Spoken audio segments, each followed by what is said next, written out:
You are listening to Killer. This is case number 17, the Golden State Killer, the East Area Rapist, Part 1.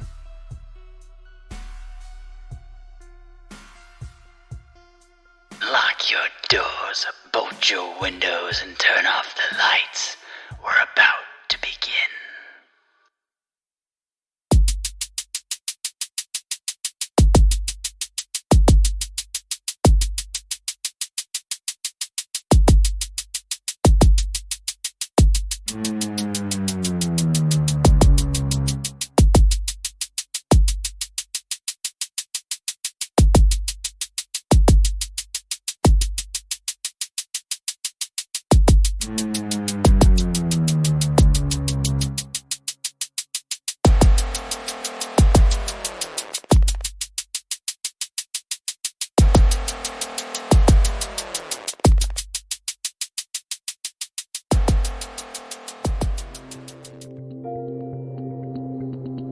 He's not concerned about human life.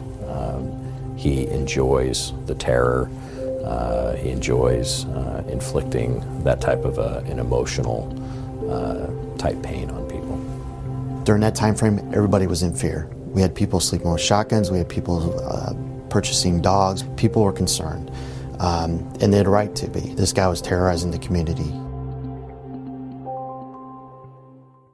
He's an extremely prolific offender, and I think that all of his offenses did have a ripple effect throughout. When you look at a number of the sexual assaults that occurred here in Sacramento County, that takes a great toll on the families that were involved in that. You had a number of them that were couples.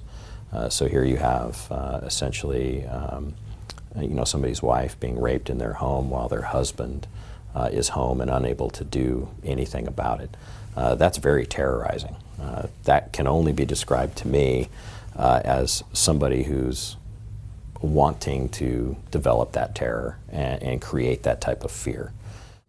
If you lived in Sacramento during that time frame, you have a story of what happened and where you were and what was going on. Everybody knows about East Area Rapist, Golden State Killer here in Sacramento.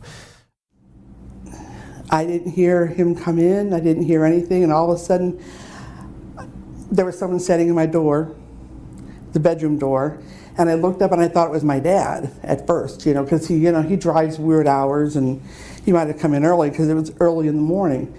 And nope, it wasn't my dad. So he came in, he had a ski mask on, and jumped on the bed and had a knife. And I don't exactly remember what he said, but something to the effect of, don't scream, don't, whatever. And tied my hands behind my back. He put a cut over my eye, but I didn't even realize that I had been cut. And I guess part of what he said is that, I don't know what he said. I just remember feeling extremely threatened. After it was all over and done with, he went through the stuff in the room, took money out of my purse, took some coin books and stuff that I had, and took a piece of jewelry. It was just something that I had just gotten. I don't even know what it was. And I laid in the bed for, it seemed like forever, because I never heard I was waiting for the door to close, and I never heard the door close. So I was afraid to get up to see. And finally I said, okay, this is do or die. I woke up with a hand over my mouth, and I rolled out of bed. I just swung my arm. I said, what are you doing? He was going down the hall, and he was just hitting me. And then I just pretended that he knocked me out so he'd quit hitting me. And then I sock stuffed in my mouth, blindfolded, gagged, hands tied, legs tied. And then, pulled me up like this, because I was on my stomach, and put me back in bed and said, if you move, I'm going to kill you. So, lay there for 2 hours. And he came in, I don't know, I think 5 different times or something like that over the course of the night and raped me. And while you're laying there thinking you're going to die, you just are pretty sure that, I remember just kind of being in shock. I'm just laying there on my stomach shivering because I had a fever, and you know how you get the chills and you shake,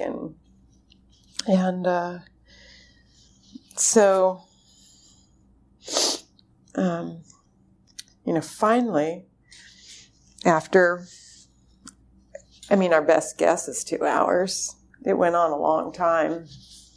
At about 4:30 in the morning, I had heard a car drive away, and I started counting to 60 because I didn't have any concept of time. So I counted to 60 30 times, and I figured then a half hour would have gone by with no noise in the house, and I got up and didn't know if he was there. February 28th, 1977. This is the first profile of the East Area Rapist that was gathered. White male adult, 18 to 22, 5'9" or 10, 165 with dark or dirty blonde hair, not married at this time, unable to maintain any normal heterosexual relationship with a female. As a consequence, he is capable of harboring deeply rooted feelings of inadequacy, which manifest themselves in the rape crimes. It is through the crime of rape that he is finally able to establish dominance over the female, asserting his masculinity and perhaps repaying all of womanhood for him, causing him such anxiety. As a result of his sexual inadequacies, he would be constantly combating a fear that he will become involved in some sort of homosexual encounter. Basically a loner and avoids relationships. Unknown whether he attempts to prove his manhood to his male peers. If there is any past involvement with the authorities, it would probably be in the area of indecent exposure or peeping Tom. The time he entered the house without his pants on would indicate voyeurism. Probably the youngest male member of his family. Although he may have an older brother in the service, we feel that he probably has an older sister and an unusually domineering mother. Probably a total lack of any assertive male influence in his early years. Doubt if he has any prolonged exposure to military service. He may have attempted to enter the service and was turned down, or did not make it through basic training. Probably comes from a middle-class family environment. This is mainly based on his apparent change of attire, including shoes in various shapes and colored masks. The basic theory is that an individual in a lower income bracket would have the tendency to wear the same clothing. Probably not addicted to any hard drugs, but maybe a pill popper. Doesn't smoke or drink. He is probably pouring the beer down the drain because no one has mentioned smelling it on his breath. Probably a strong religious tie inherent in his upbringing, but don't feel you should dwell on this aspect. Possible that he lives in the area of Rancho Cordova, or used to, and just moved to the east area of the county. He knows the area. An increasing aggressiveness in the suspect's degree of method of attack is indicative of what we term decompensation. He is a very dangerous individual who would kill himself and any law enforcement officer or person attempting to take him into custody. Any field interrogation of the subject should be approached with knowledge of certain psychological thought patterns prevailing the paranoid schizophrenic. The paranoic will be both calm and calculating during the planning phase. Thus, any attempts towards detention or solicitation of information during this stage will only serve to stimulate the excitation. As a result, he could prove most cunning and confident in his replies while simultaneously demanding that he know the reason for his detention. The schizophrenic must have information to perpetrate his fantasy, thereby allowing him to remain intact during the charade. Conversely, if the information is denied, then similarly, his fantasy is denied and the onset of non-interrogation would become apparent in the contact. From apparent calmness, the suspect would begin to display erratic behavior. Some agitation and fidgetiness would be the early manifestation as he starts to realize that he is not controlling the situation. From that point, he would rapidly deteriorate in front of the officers. With this information, it is suggested that initial contact, if the suspect is found serene, be viewed as stated. The officers should then delay the individual while simultaneously withholding as much information from him as possible. This will cause the suspect's inherent schizophrenic tendencies to begin working against him. With no information to work on, and without the officer's active participation, the suspect will not be able to perpetrate his fantasy. This results in increasing amounts of frustration serving to exaggerate those pre-existing doubts and anxieties which are a fundamental makeup of the paranoid schizophrenic. When he has a well-developed plan, he is able to be effectively meticulous in his actions. If the plan goes awry, his actions demonstrate more anxiety and frustration. He seems frightened to touch breast and is preoccupied with masturbation. I think he has thoughts of killing, probably associated with thoughts he has had of killing his mother to resolve his home situation. He overcomes this fear of killing someone by tying them up and raping them. Attack number 1. June 18th, 1976, Rancho Cordova, California. Rancho Cordova is situated about 15 miles east of Sacramento. Tap, tap, tap, tap. The 23-year-old woman living in the home located on Paseo Drive woke up from the tapping sound. There was a man standing in her bedroom doorway, watching her. He turned the light on, and she noticed his dark t-shirt, homemade ski mask with only 2 holes cut out for the eyes, and gloves. He was not wearing anything from the waist down. As she continued to try to shake the grogginess from sleep, she realized this man was standing in her doorway tapping a knife against the doorframe, which is what woke her. Suddenly, he sprinted across the room, diving on top of her. She tried to cover herself with the blankets on the bed and hide, but he was far too strong and ripped the blankets from her body and put the knife to her head. Through what would become his trademark of clenched teeth, the intruder said, "If you make any sound or move in any way, I will stick you with this knife. I want to fuck you." He pointed his knife at her nightgown and growled, "Take it off."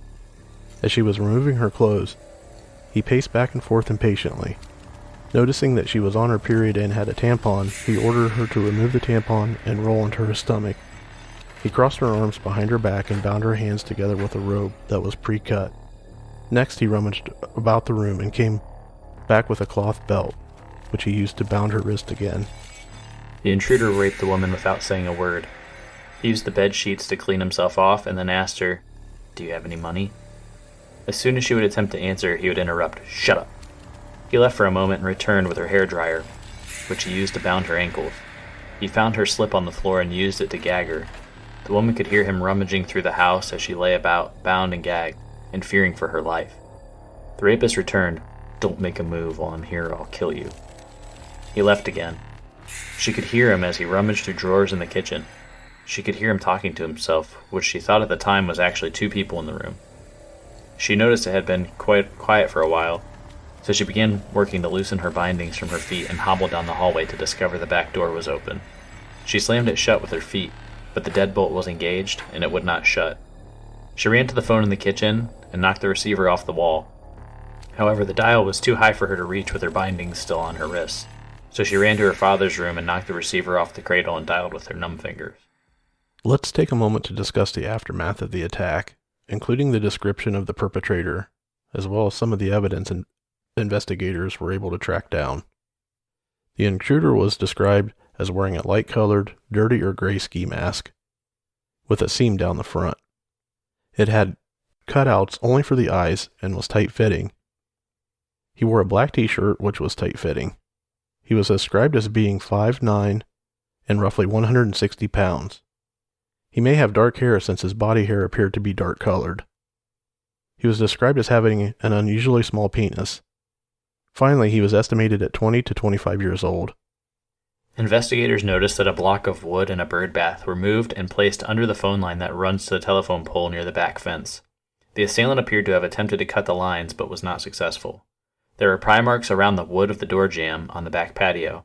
The victim's purse was emptied out and scattered around the lawn. Inside the home, drawers were open, items were strewn about everywhere.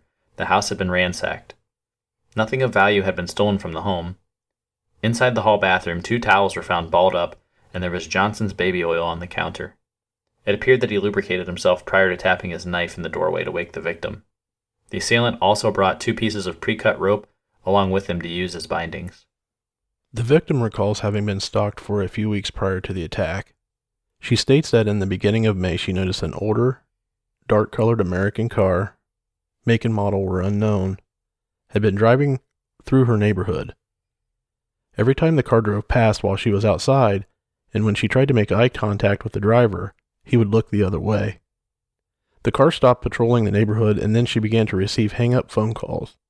The victim was a 23-year-old insurance adjuster, and she was living with her father, a retired U.S. Army Air Force serviceman, at the residence. Her father was in Boston due to a death in the family, and he was set to return a few days after the victim was attacked. Due to the lack of ability for the perpetrator to cut the phone lines, investigators initially assumed it was a neighborhood kid who had not done this before. I just wanted to take a little pause here real quick and talk about, first of all, what we just described, but also something that I read somewhere else, and I had always been thinking this in the back of my mind. So my beginning fascination with true crime probably actually is rooted in horror movies, and my favorite movie was Halloween. That was like one of the first scary movies I'd ever seen as a kid. And someone said, this dude is the real life Michael Myers, in like their sidebar on their webpage.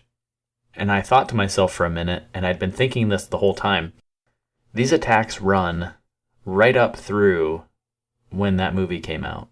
Now the movie is supposedly inspired by like Psycho and stuff like that, but I couldn't help but draw the parallels myself many times while reading this, that if Halloween was a factual, real movie, this would be it. And this is scary as hell.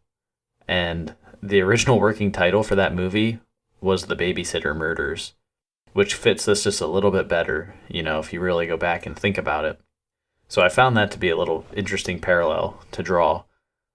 Let's talk about the first attack. So, you'll recall last week we did the Visalia Ransacker series, and then, he goes kind of quiet at the end of 1975, and then all of a sudden, here we are, 6 months later, 1976, June 18th. He'd been doing some prowling work prior to this, so he'd been active again, and this time he's escalating.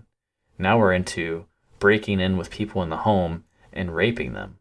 So this guy he was doing crazy stuff to begin with at the other places, where he would like masturbate at the scene and, do things with women's underwear and all that stuff in the Visalia Ransacker series. But then suddenly he's back, and this time he's moved on to rape. But the ransacking is still a huge part of the MO here. Yeah, and some of the things that I found interesting is as we talked about his profile, it sounded like he took the time to make a homemade ski mask. I mean, who does that and why? It stuck out to me, I guess. Yeah, I would say, based on a lot of that profile, he's all about self-preservation. And one thing that you could do to preserve yourself is make your own clothes. Now, I don't know that he went out and knitted an entire mask himself or anything, but I'm thinking what he did was take masks and alter them so that they weren't the same as they were at the store. It'd be very hard to, be like, oh yeah, I've seen that one before because this one's a little bit different.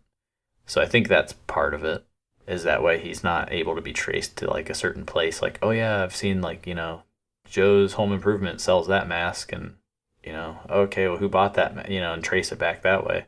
This guy is really, really smart when it comes down to staging evidence and or making a lack of evidence available for investigators. Yeah, but that was something that one of the witnesses or victims caught, was that there was a seam down the middle, which, obviously to them that even seemed in the heat of the moment, and maybe even during the attack or before the attack occurred, what they observed to something to them to be, kind of strange, which was interesting for sure.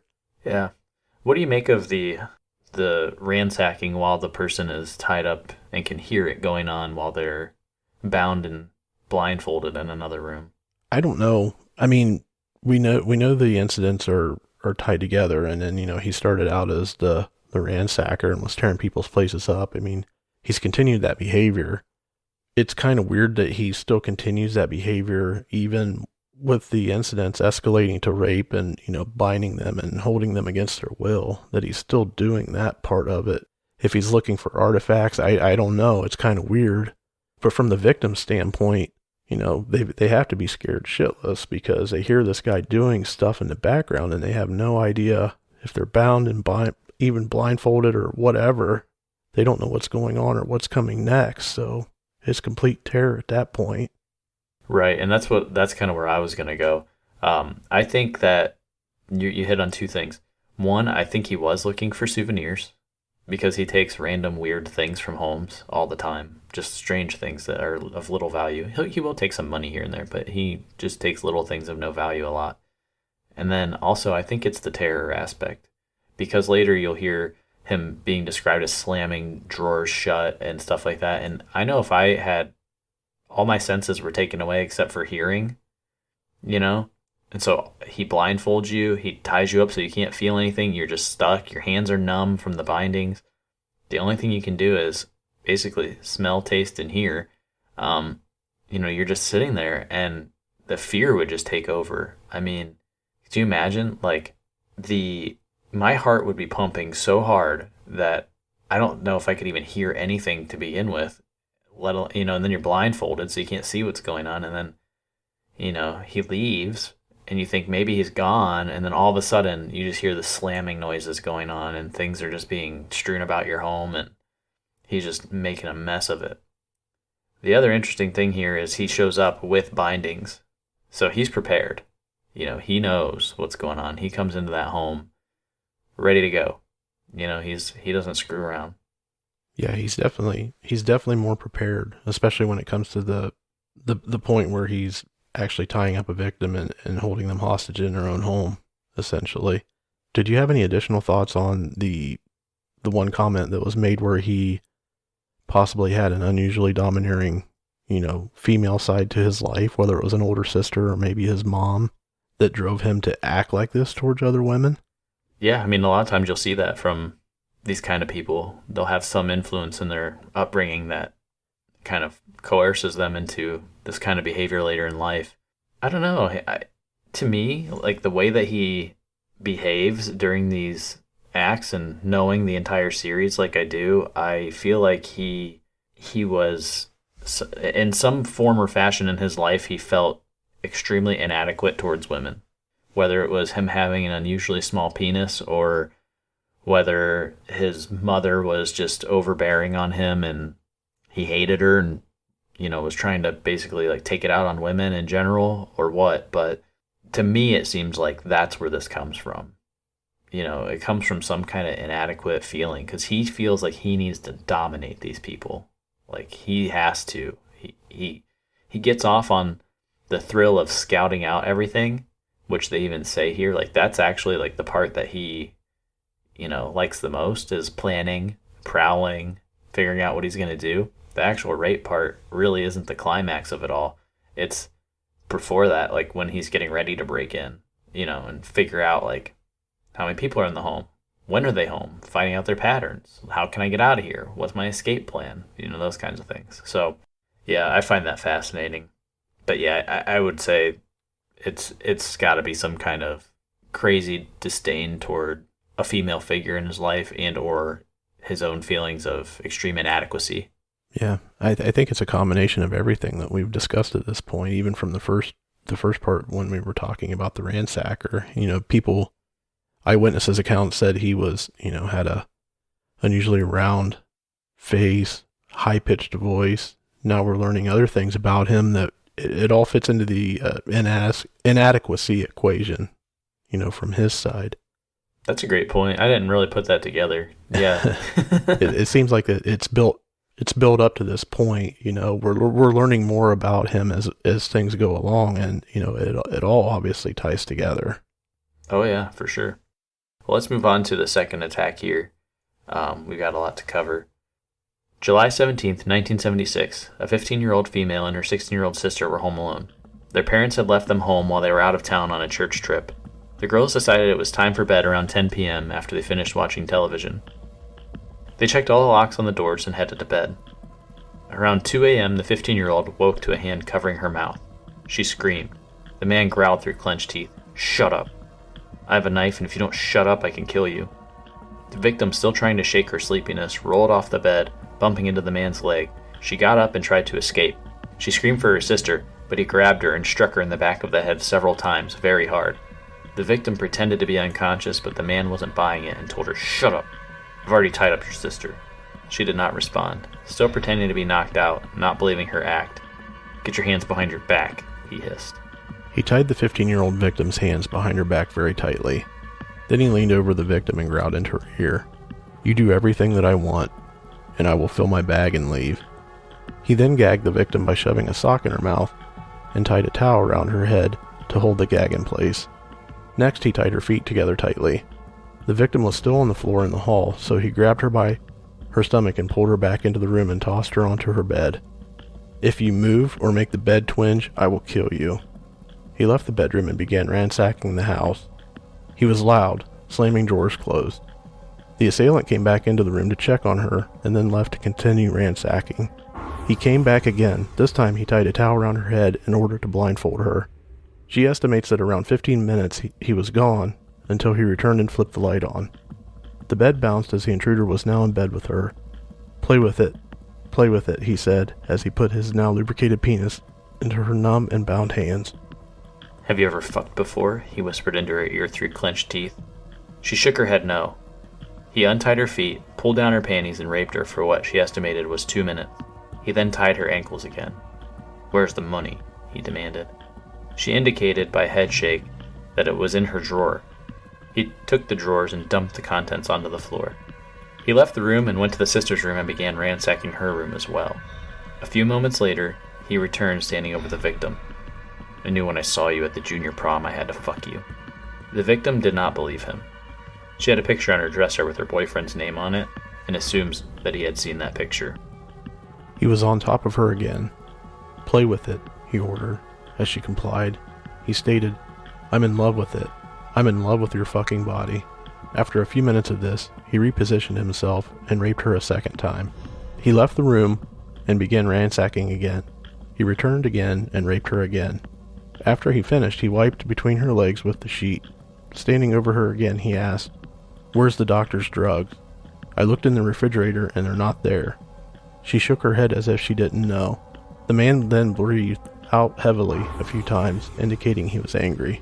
At least the victim felt he was angry at her for not knowing. He then left the room. It was silent for around 3 minutes. No rummaging. No man storming through the house. She got the towel off of her head and saw that it was now 4:30 a.m. She hobbled to her sister's bedroom, where her sister was able to loosen her hands enough to get free. She cut the bindings off the victim, and then they called the police. The 16-year-old sister told authorities that she was not molested. She was woken up by a man sitting on her back, pointing a knife into her back of her neck. He warned her, if you make a sound, I'll stick this right through you and kill you. He ripped her phone out of the wall, binded her tightly with string. She struggled a few times, but he struck her several times and threatened to kill her. He told her he would be there for about 30 minutes to rob them, and then he left the room. The investigators arrived on the scene and were able to notice several footprints in the yard near the 16-year-old sister's room.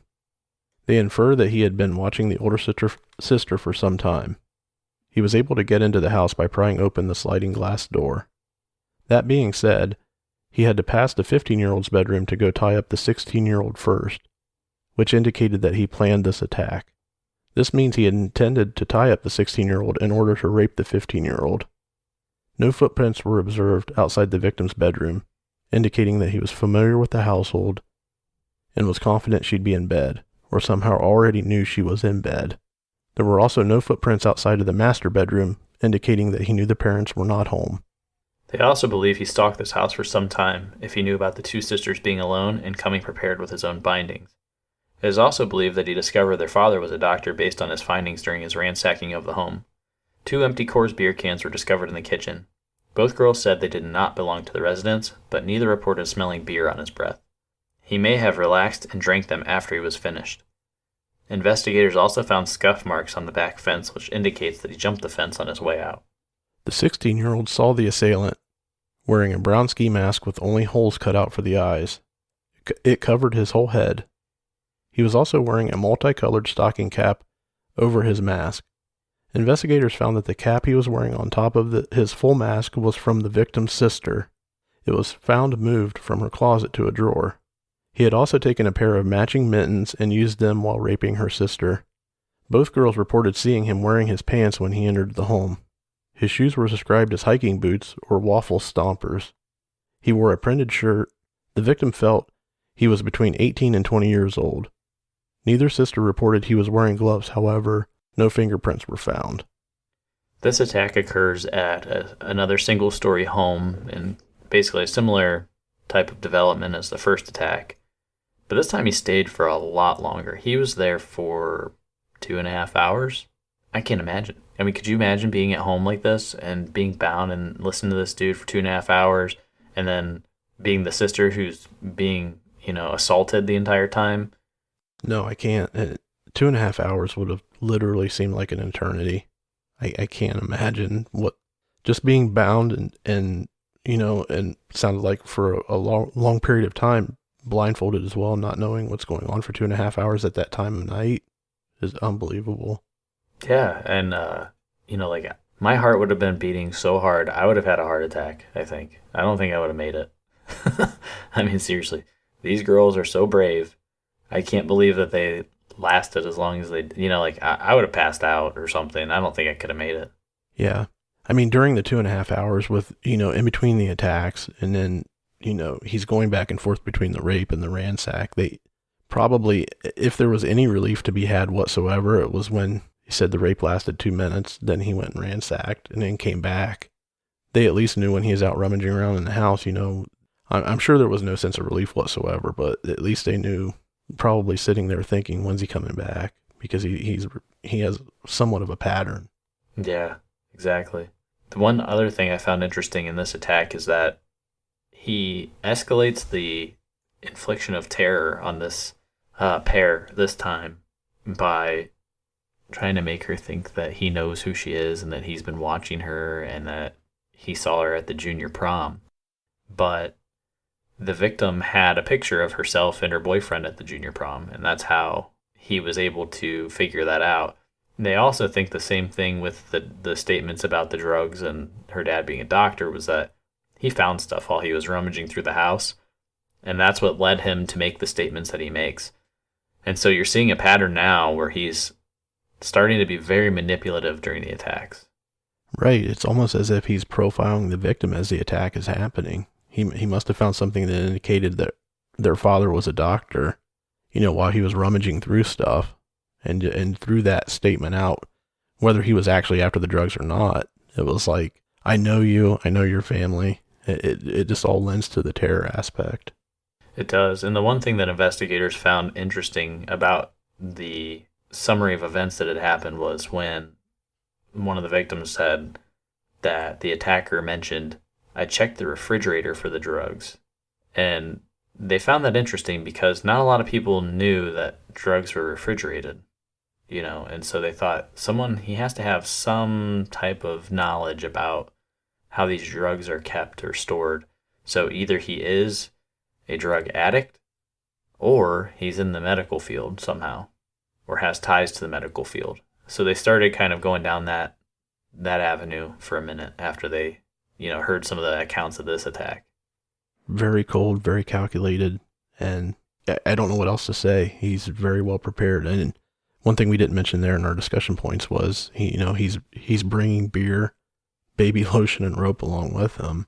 So he's bringing all his tools along, and he's also, based on the description from the second sister that was bound up but not attacked, he's, for whatever reason, using some of her clothes during the time, putting a hat on over top of his ski mask and gloves and whatnot. It's just very, very strange. Yeah, and that's a good point, too, that I didn't touch on there was he brought enough rope to bind 2 victims, so he expected only 2 people in that house. He was ready for 2 people to be there. So he knew enough that he knew the parents were gone. He knew there were 2 girls were in there. And he only was reported as, well, from what they could gather from the evidence from the scene, was staring into the older daughter's room, but he was after the youngest daughter for whatever reason. Like, he had singled her out. Yeah, it would be interesting to know why he only raped and attacked the one daughter, or the one sister, while the other one was tied up in the other room. You would think that this is obviously, once he has them bound up, this is a crime of opportunity. So I'm not sure why he decided to only attack the younger of the 2 sisters and not both of them. He had the opportunity to do that the whole time. He was there almost 3 hours. Yeah, exactly. I mean, he clearly targeted the one. Like, for whatever reason, she must have fit his type, or whatever thing that he decided at the time was the criteria for the reason he was there and what he was going to do. So we'll move on to attack number 3 here. It was the early morning of August 29th, 1976. A 12-year-old was awakened by the sounds of wind chimes clanging outside of her bedroom window at the head of her bed. Upon further inspection, she noticed what was a man wearing a tight-fitting dark ski mask with holes cut out for the eyes. He was attempting to pry loose the screen. They made eye contact with each other, while the figure in the window just stared at the girl. After a long pause, the figure slowly made his way out of sight. The daughter ran to her mother's room and told her what she had seen.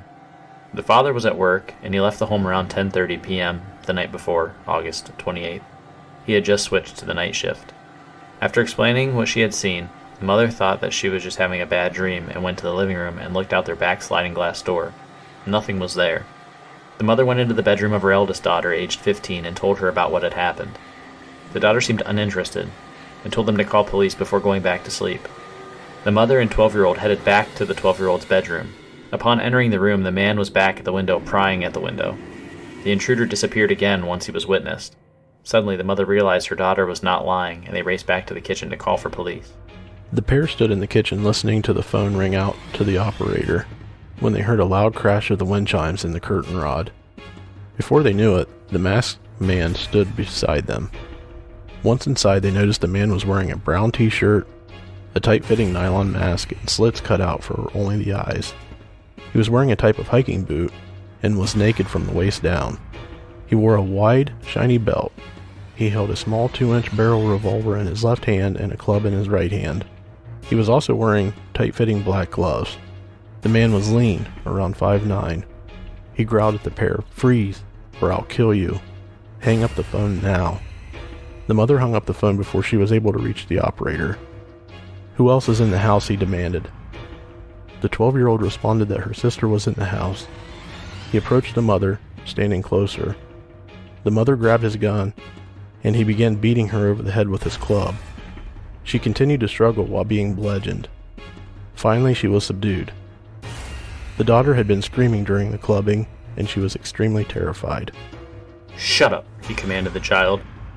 The mother was still conscious. Although she was lying on the floor, he ordered them to the living room to sit down on the couch. The mother pleaded with him, but he wasn't having any of it. He pulled a cut towel from his belt and said, "I only want your money."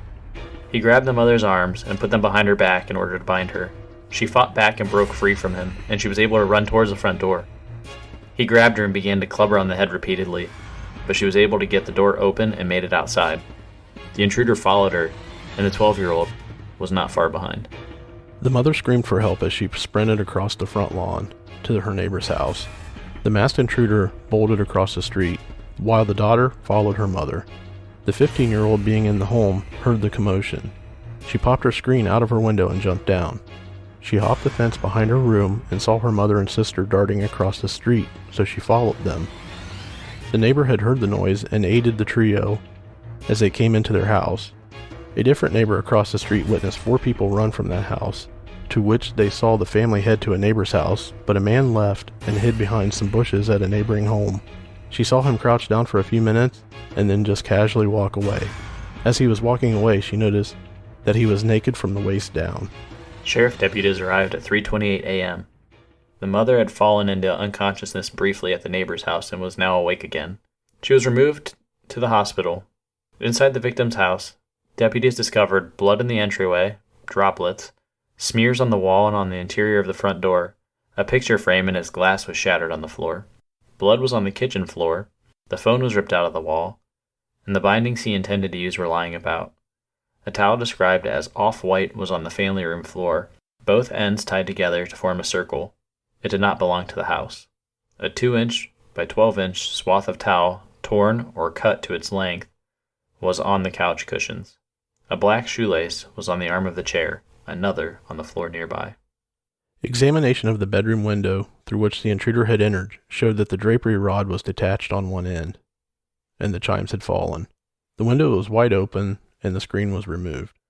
In the yard underneath the window, a wooden lawn chair had been set up by the intruder in order for him to stand up upon to pry the screen. A search of the neighborhood uncovered no pair of pants left anywhere.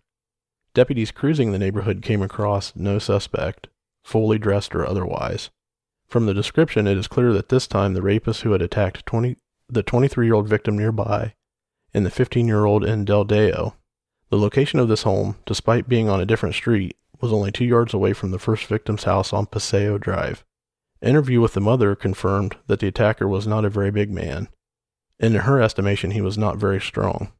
She felt that if he had not had the club and gun, she could have taken him.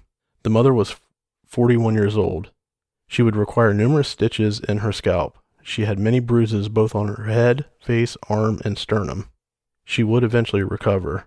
In subsequent interviews, the father stated that he began working nights only 2 days before. He wondered whether the attacker knew that his wife and daughters were there without him now. They only had one car. This attack is interesting, obviously, because it's a failed attack. So, this is new. He shows up. He had been obviously scouting out the home, and, he enters, but he makes that statement, who else is in the home? Almost as if he didn't realize that there was more, either an additional child or what. So he comes in expecting 2 people, and he had enough bindings for 2 people, but there's a third one there. And so you see he starts to get a bit agitated as soon as things aren't going his way. To me, as prepared as he was for the first 2 attacks, and then looking at this third attack, I'm thinking he wasn't expecting their mom to be there. I think he was only expecting the 2 girls to be there. He knew that the father was gone at work, but for whatever reason, he must have thought that their mother was going to be gone as well. Yeah, and it's definitely a telling sign by how many bindings he brought with him. He brought enough for 2 people, but obviously there's a third here, and he asks the question, who else is here? So he's clearly not ready for somebody being there, some extra person in that home, whether it's one of the daughters or it's the mother. What else is interesting is that he attacks when the father's gone, and he just switched his job to night shift, like within a couple days. So the fact that he attacked at night like that right away, like, was he in the house before? I don't have it here in front of me, but I want to say, and I could be a little bit wrong, so I apologize if I am, but I feel like the father was questioning whether or not the intruder had been in the house before, scouting the house and found a letter or something from his work that stated his new shift and his new hours. I'm just going off of memory here. I feel like this is the attack where, he's assuming that that's how the prowler knew what was going on, was because he was in the house before and found his letter or whatever where it had written down his new work hours. Right. I'm assuming that almost has to be the case. If he was following their father to work, he's not going to know just by observation and following him around. He's going to know where he works. He's going to know, what time he leaves the house and comes back from work. If he followed him to to where that guy worked. But he's not going to know the shift change unless he was actually in the house and found some kind of evidence of that. Yeah. And the only other thing I can think of is that there is only one car and the car's gone. So all he had to do was look in the garage. If he was in the garage or was able to peek in the garage, I don't know if they had windows or anything where he could see in there, or if the garage door was open, or I'm not sure. But, that could be another tell where he's like, okay, a car's gone. The adults are gone right now. And maybe that's what he was expecting. Maybe he was expecting both people were gone, the mother and father. They'd went out for the night or something to go do whatever, and was expecting just the 2 kids in the home. That's a good point. Maybe he didn't even know that the father had switched shifts. Maybe that was just an odd coincidence, and he was just looking for the car, and that makes more sense to me, honestly. Yeah, it could be as simple as that. It's always hard to tell with these things because this guy is so prepared that he probably was in that house before anything happened, and that, he may have been doing a little recon work during the day and noticed that, the shift change had happened, or he just knew this guy had his car and there was only one family car and the car was gone. So he assumed both adults are gone, or, whatever. What else is interesting is this is really close to the first attack. I believe it's just a couple houses over. And the other interesting thing is that he left the scene without any pants. And he was witnessed. Several people saw him walking around butt naked. Yeah. And he left the scene without the pants, but I think he showed up without them on as well. He showed up and all he had on was boots and a shiny belt, is what it said, right? Yeah. He had on a belt and boots and no pants. And the one thing, too, that investigators were questioning was how did he get himself in through the window with all the broken glass and not cut his nether regions on his way through that window? Well, that must be speak a little bit of truth to the eyewitness portrayal of him having a small penis. If he wasn't swinging in the wind, he's not going to catch anything on any glass. Yeah, I guess what more specifically what they're wondering is, so the sequence where the daughter sees him, he disappears, the mother sees him, he disappears, and then he comes through the window. They say that window is up high. It's a bit higher than usual. So in order to get through that window, like, you would almost have to straddle over the wall and get in. But the other theory that they had was that he grabbed onto the gutter above and swung himself through. And that's how he got in there without doing any damage to himself. But I just found that interesting. And I started questioning that as well. I'm like, wow, okay, so that guy, he clearly was able to get in through that window somehow without actually hurting himself. There was didn't sound like there was any evidence gathered of that he used something to throw over the windowsill to protect himself from getting cut going through. But there was, as we read through that part of the attack, though, there was blood noticed in several locations. My assumption was it was from the mother getting beat on. That's what I'm assuming, I don't think it was actually from him. Yeah, I mean, it is hard to tell, but I don't know. I don't have it in front of me, and I don't recall ever reading anything about if they tested that blood and found out whose blood that was, or if they found out it wasn't the mother's. They may have. I just might have missed that or forget what exactly happened. But yeah, that's one interesting piece there too. Is they find all that blood around the house, but obviously they can't really do much with it, especially back then. I mean, they don't have DNA at this time. And I think the only thing from my side really is, with him showing up with no pants and leaving with no pants, he had to have a vehicle parked close by. He's not just going to be wandering around the neighborhood aimlessly with, no clothes on. Obviously, he has to have a car or something parked close by. I mean, even if I could see it with it being maybe in a block or two, but it's not far away. He's not going to, wander around naked outside for a long period of time, because obviously people are going to start calling the cops, and he's one, we know he's going to flee as fast as he possibly can and just get the hell out of Dodge. Yeah, and a lot of times with his attacks, he's got a very planned, detailed escape strategy. And if he has a car, it's definitely far away from the actual house, a few blocks. But what's fascinating is when he shows up without any pants on, and then he gets into his car and takes off. Like, do you think he spends the time putting pants on? Do you think he had his pants in the car to begin with and then just puts them back on in the car? Or do you think he's just like, F this, and just drives away? From what we know of this guy to this point and how he flees a scene and just gets out of there as quick as he possibly can, despite what the route is, I have a feeling he jumped in his car and just took off. I don't think he's going to take the time to put pants on. He may have driven somewhere and stopped and then slid them on quick, but... That's what I'm thinking, because, he's all about self-preservation, and if he gets stopped by the police for whatever reason, and he has no pants on, and then they just said, well, there was this dude at my house, and he had no pants on, boom, right there, you're done.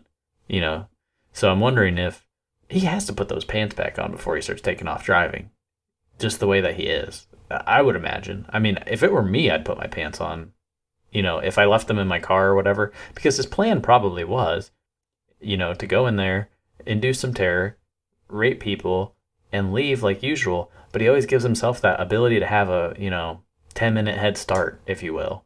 So it's probably enough time for him to get to his car where he needs to be in order to get dressed, get his mask off, get rid of his stuff, put it in the trunk or whatever, and then take off.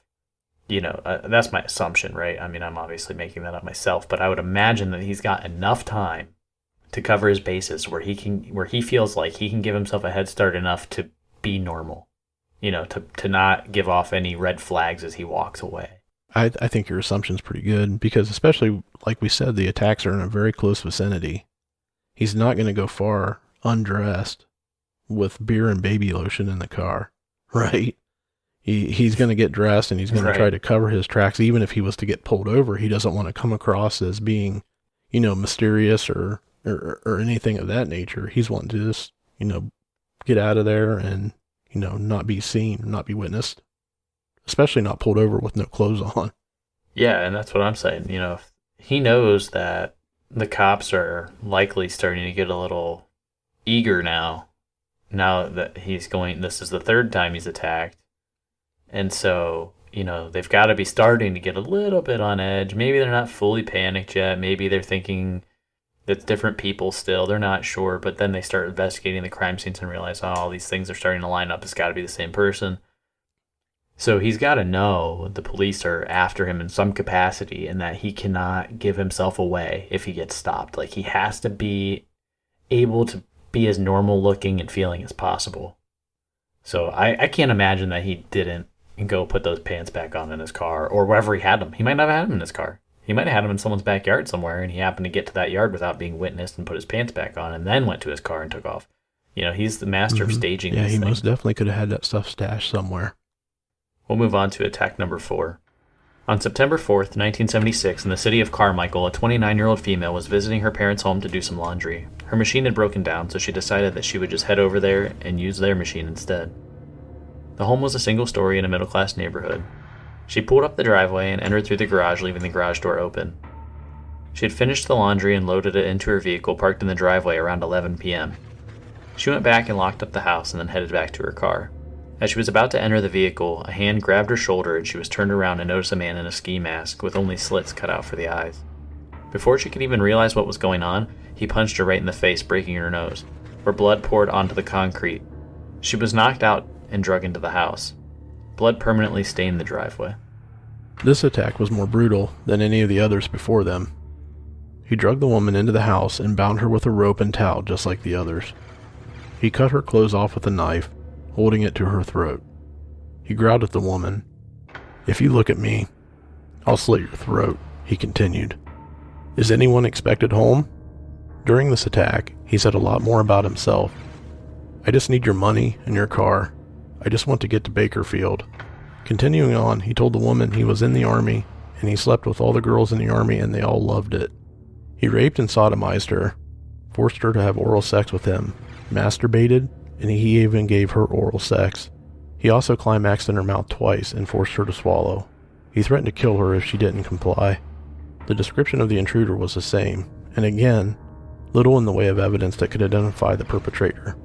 He also ransacked the house and ate food as usual. After he was done with the attack, he dragged her outside of the house and tied her to a post on the back patio. He stole her car and drove it 2 blocks away. Police found 2 empty Coors beer cans in the kitchen just like in attack number 2. The level of violence and terror had escalated, possibly due to the failure in attack 3. It was during this attack police started recognizing the shape of the knots that were used with the shoelaces. They were diamond knots, which tend to be a nautical knot that is very uncommon. Detective Richard Shelby had many thoughts on the perpetrator. Mostly he wondered about his link to the medical field. Several other neighbors in this development reported prowler activity prior to this attack, and one neighbor chased someone off of their yard just a few days prior. This attack is improvised and unplanned, clearly. He just gets this girl in the driveway and knocks her out and then takes her in the house and then starts asking her questions about where is everybody, who's coming, trying to figure out what's coming, who's coming and going to this house so that he knows if he has time or not. On top of that, this attack is extremely brutal, and I had a hard time finding the details of the attack because people try and shield them sometimes, being, careful to the victim. However, I think it's important. I feel like in our culture today, rape is somewhat common, but violent rape is maybe not as common as what I would call rape of 2 semi-consenting individuals, where someone might be a little forceful, and now we're in the Me Too movement era right now, where some of the stuff is questionable and shouldn't happen, but it's not like this, right? This is a different level, I guess is what I'm trying to say. I'm not minimizing rape in any capacity, but what I'm saying is this particular style of the way that this guy is going about his attacks is brutal, it's violent, it is torture, it's terror, it's a new level, and it's a new low. And so that's why I include these kind of details when we write these things, because I think it's important to know what you're dealing with. It's easy to say rape anymore and it be somewhat glossed over, just like it's kind of easy to gloss over school shootings anymore. They happen so frequently and they're reported on so much that people get desensitized to the nature of them. Yeah, and the extreme brutality of this attack, it's right out of the gate. She turns around and he knocks her out. He punches her in the face, breaks her nose, and blood spills all over the sidewalk. So yeah, this isn't just, a non-consenting rape. I mean, he is beating this victim, senseless, essentially, dragging her in the house, tying her up, asking what's going on. I thought it was interesting that he gave a little bit more detail, but, I don't know if I hold much credit to that, where he's saying, I need money to go to Bakerfield. Again, from what we know from the first 3 attacks, he could just be saying that to throw somebody off, like the junior prom thing, or, where's the medicine in the refrigerator? Mm-hmm. Yeah, and that's exactly what he's doing here. It's not a secret, especially if you know this case. He will throw lines out there to throw people off constantly. He doesn't want them to know what he's doing, so he starts giving them misguided information on purpose in order to try and throw detectives off as they come and investigate. They start asking the victims questions, and they'll say, oh, he said he was going to Bakersfield, and it's like, well, yeah, that's what he said, but most likely he's not. Most likely he's going back home, which is probably a few blocks away from where he's at, in all honesty. So that's what's fascinating to me, is how he is smart enough to, in the moment, sit there and come up with these crazy things and plant this evidence. Like, he's clearly on top of his game during this. He's like mentally aware of what's going on. It's not like he's blacking out. He's fully thought out, fully planned. I mean, obviously, in this attack, it's kind of a spontaneous attack, if you will. He was probably out prowling that neighborhood and saw this woman and decided that he was going to attack her. He probably had an idea that nobody was home, but wasn't 100% sure and didn't know when people were coming back, and just spur of the moment attacked her. What did you think about him tying her up on the patio in the back when he left? I thought that was strange. I did think that was strange as well. Why he would have tied her up outside. I'm glad you said that, because the one interesting thing to tying her up was the detectives are starting to notice a pattern with how he's tying victims up. So they're continuing to build their profile. They said they noticed the diamond knots, something that is not very common, what they described as a nautical knot. So are they thinking this guy is prior military, could possibly prior Navy? Yeah, who knows? Or he's just, in the boating community. I mean, it could go either way, but... Yeah, and the other interesting aspect of this is there's a canal system that runs behind a lot of these houses, and what I mean by that is there's this concrete canal, and it's, like almost like I think of it as a half pipe, from skateboarding. How it's high on one side, it comes down, and then you have the flat in the middle, and then it goes up high on the other side. And so there's this canal system where somebody can jump into this canal area. It's not like full of water or anything like super high water, but you could walk the canal area, and then you can jump out in other areas of the development. So you could plan your escape route where you can jump down this canal, not really leave any footprints, get out and go somewhere else, and then be off and on your way somewhere else right after. So there's an intricate little area where he can get out and escape with relative ease. And that's quite fascinating to me, that he has the ability to escape like that. He picks and chooses houses where his escape, he thinks about this a lot, you know what I mean? Like, that planning and preparation is no joke to him. He's out there scouting how he's going to do this and how he's going to get away. Yeah, he's definitely doing his homework, that's for sure. I'm glad this canal piece came up because, I know exactly what you're trying to describe. It's just the big concrete walls on two sides. There might be a little bit of water running down the middle to catch any runoff in the neighborhood, to keep houses from flooding or whatever if there was a major rain. But like you said, if he can get to that quickly, any evidence of footprints or anything like that disappear once he's on the concrete. Yeah, exactly. And then, good luck figuring out where he went from there. So let's move on to attack number 5. September 20th, 1976, 29-year-old Jane Carson reported a break-in at her home. She noticed that there was mud under the window of her 3-year-old son's bedroom, which overlooks the backyard. She checked her home for missing valuables, but was surprised that the only thing that she noticed missing was costume jewelry, even though more expensive jewelry was right next to it. She thought maybe she misplaced the jewelry at first, but when looking through other drawers, it appeared that someone else had carefully gone through her drawers. Officers looked in the backyard and noticed footprints in the mud, as well as pry marks on the screen and the window lock. They noticed a blue sock in the backyard which belonged to her husband. This let them know for sure that someone had gone through their belongings. The theory police arrived at was that it was a kid in the neighborhood who used the sock as a glove to try and avoid leaving fingerprints, and since nothing of value was taken, it seemed like a reasonable idea. After questioning the victim, she admitting to receiving a hang-up phone calls for about 2 weeks already. There was someone on the other end of the line, but would not speak. They would then hang up. The victim's husband was a captain in the Air Force and she was in the reserves, stationed at Travis Air Force Base, which is a far commute from their home. On October 3, 1976, the victim received the final hang-up call and began screaming at the person on the other end. Finally, the caller spoke. "I'm going to kill you and your husband." She immediately hung up, checked her locks, and called her husband. He was not available, so she called police. There wasn't much police could do. On Tuesday, October 5th, Jane's husband left for work around 6:30 a.m. as usual.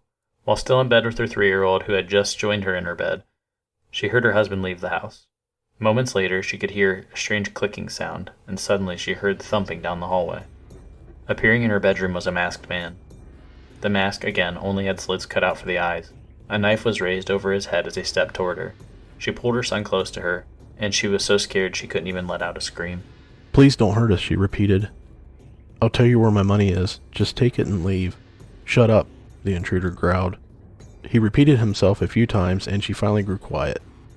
The masked intruder put the knife to her throat and pushed it in and out slightly. He did not draw blood. He warned her that if she did not do what he wanted, he would kill them both. As before, he only said he wanted money. The victim then heard him tearing clothes and sheets in the room. He left the room and wandered around the house. He punctuated his roaming by coming back to the bedroom and checking on her. Before his final return, she heard him move a chair by the front door. Finally, he returned, said he had the money, and was going to leave. The ruse was intentional. She relaxed a bit. It was silent now. Then she stiffened with fear. Towels were being torn near her bed. The assailant had been standing there quietly and was now tearing both towels into strips. The assailant then put his penis in her hands and told her, "Play with it." She attempted to do so, but complained that her hands were tied too tightly. "Shut up," he snapped instead. He untied her feet and then raped her. He complimented her on her body and said how he liked it. He made definite references as if he knew her and her husband. He said that she was attractive, and when he saw her at the club, implying apparently that he was at the officers' club at the Travis Air Force Base. He also asked her if his penis was like the captain's. After he finished raping her, he placed his penis in her numb hands and told her to play with it again. He now told her he was going to the kitchen to make something for himself. She heard the frying pan was being used. After a while, the house was silent. She waited and listened. Nothing. She got up and made it out the back door and called the neighbor's child for help. Sheriff's detectives discovered that the house had been ransacked. About $160 had been stolen, no more. The rapist had entered through the boy's bedroom window again. He left through the back door. Detectives also noted the presence of white shoelaces amidst the torn towels. They did not belong to the household. The boy had not been harmed.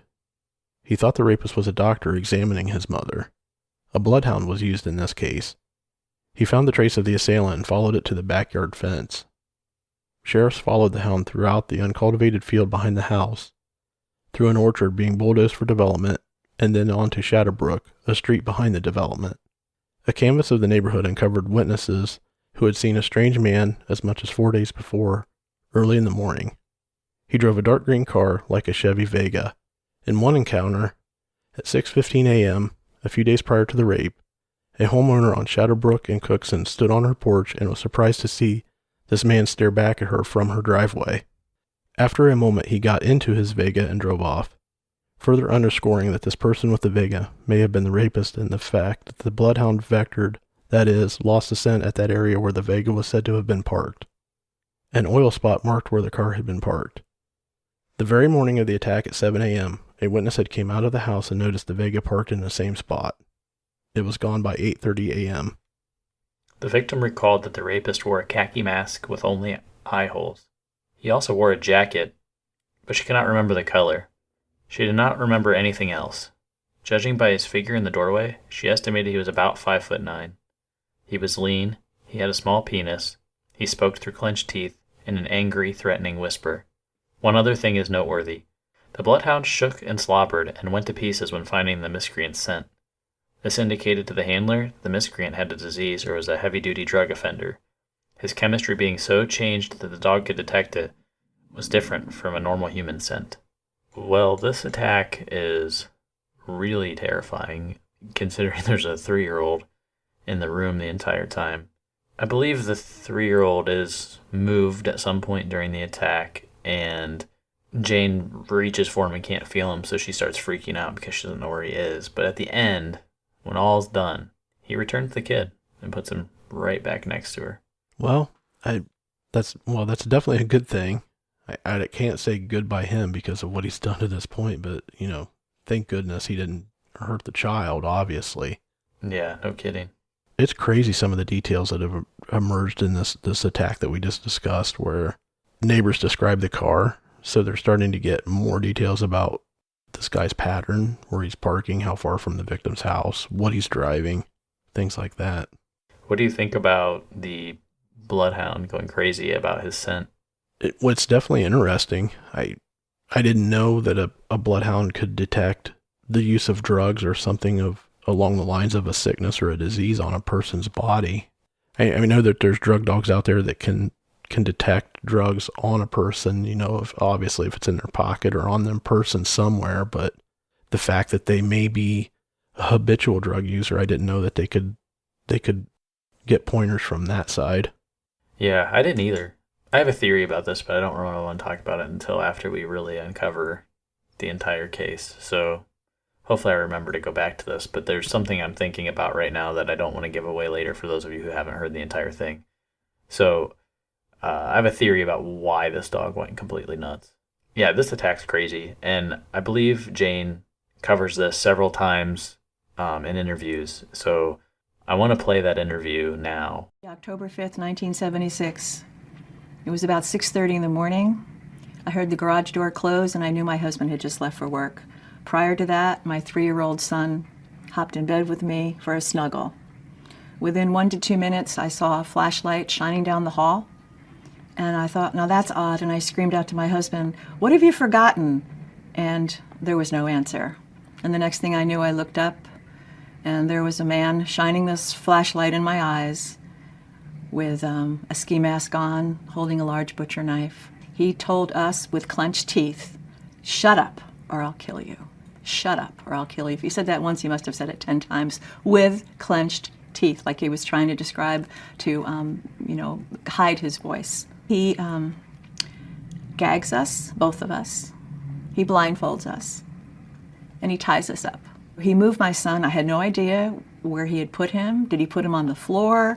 Did he move him into another bedroom? I had no idea. So my heart was pounding through my chest, and I just prayed, "Dear Lord, please, please let my son be safe." And I'll tell you about the rape, but there wasn't much to tell because I wasn't paying attention to the rape. I was paying attention to what had he done with my son. After the rape was over, praise the Lord, he moved my son back next to me. I could feel his body, and then I was relieved. And then he said, "Don't move, or I'll come back and kill you." He spent a lot of time back and forth in the kitchen, rattling the pots and pans. Then after a little while, I didn't hear him. And again, we're still blindfolded and tied and gagged. And I was able to get my blindfold down a little bit, and I could see that it was getting light out. And I thought, we've got to get out of here. And when I got my blindfold down, would you believe that my 3-year-old was asleep? So we hobbled around to the front fence, opened it up, the gate, and screamed for a neighbor who came to take us into her home. She called my husband, she called the police. It's been 42 years, and no, I carried a backpack of feelings of revenge, of hate, of course of guilt, of shame, of anger, for a long time. But I no longer carry that. So there you had Jane talking about her experience with the East Area Rapist and giving her account of the details. So that being said, just wanted to say thanks for listening, and please go out and hit us up on iTunes, give us a rating, and we'll see you next week for part 3 of the Golden State Killer, East Area Rapist. Stay safe.